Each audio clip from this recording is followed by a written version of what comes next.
What's up guys, in this tutorial I will show you the best settings for Fortnite Mobile on your iOS or Android device. This should be quite an easy tutorial. For more information, click on the first link in the description below. Open up Fortnite Mobile and navigate to your in-game settings. In the Video tab, make sure to increase your mobile frame rate limit to 60 FPS. This will make sure that the game increases the frame rate while in-game, which can prevent FPS drops. Below, in the Graphics tab, the User Interface Contrast option will have no impact on your performance, so set this to your personal preference. Next, change your 3D resolution option to automatic. This will allow Fortnite Mobile to dynamically adjust the 3D resolution based on your device performance while you play. I would suggest enabling the Show FPS option in order to troubleshoot performance issues and why you are getting FPS drops while playing Fortnite Mobile. Lastly, when playing on a low battery, then you should enable the Allow Low Power Mode option. This will reduce your settings to preserve your battery power, but will in turn reduce the visual quality of the game. You can then apply your video settings and navigate to the next tab to optimize your language and region settings. Here, you will want to use the matchmaking region with the best connection, which is the lowest number in milliseconds. Set this to automatic to allow Fortnite to pick the best server with the best connection. Some users like to choose a server as they might be playing with other users from that location.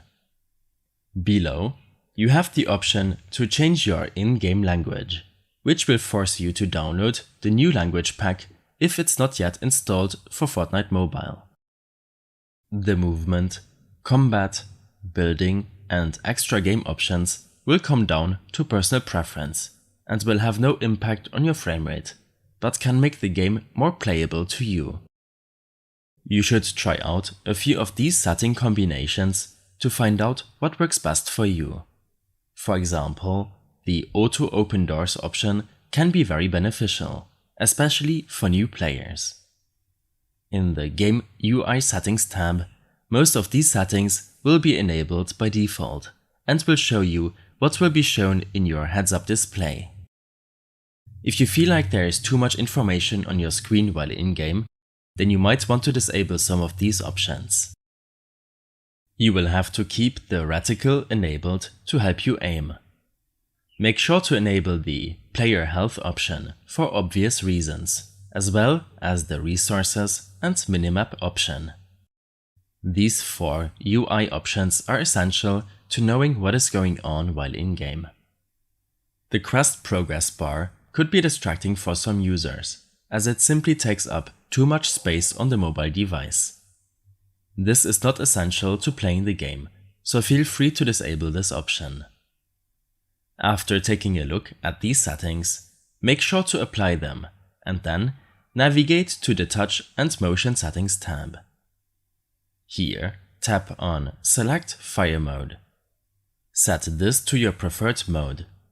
The Auto Fire option should be the best for most users, especially beginners. Below, change your sensitivity settings. Your sensitivity will depend on your hand as well as device size.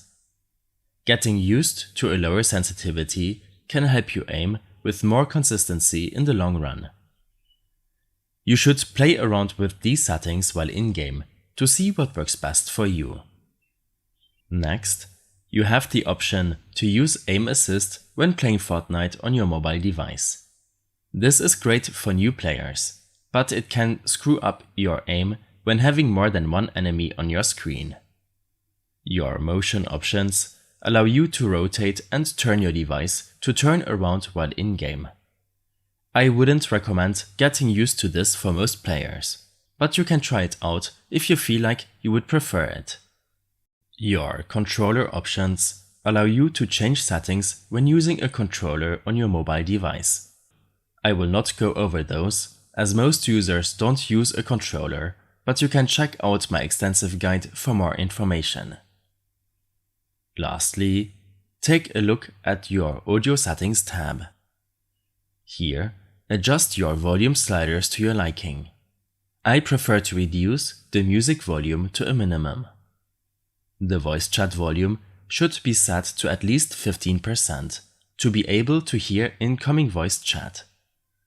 You can enable the Visualize Sound Effects option, but this will turn off audio spatialization, as this should not give you too much of an advantage when playing the game. Below, make sure to enable voice chat. Try to get used to using push to talk when using voice chat, as it's otherwise annoying to other players in your lobby. Your chat input and output devices should be set to default, unless you have some device connected, then you can change it from here. Make sure to apply your changes when you're done, and then you should try out your new Fortnite mobile settings. For more information about sensitivity and controller settings, make sure to check out my extensive guide linked in the description below. I hope this helped you out. Leave a comment if you have any questions, and see you in the next one.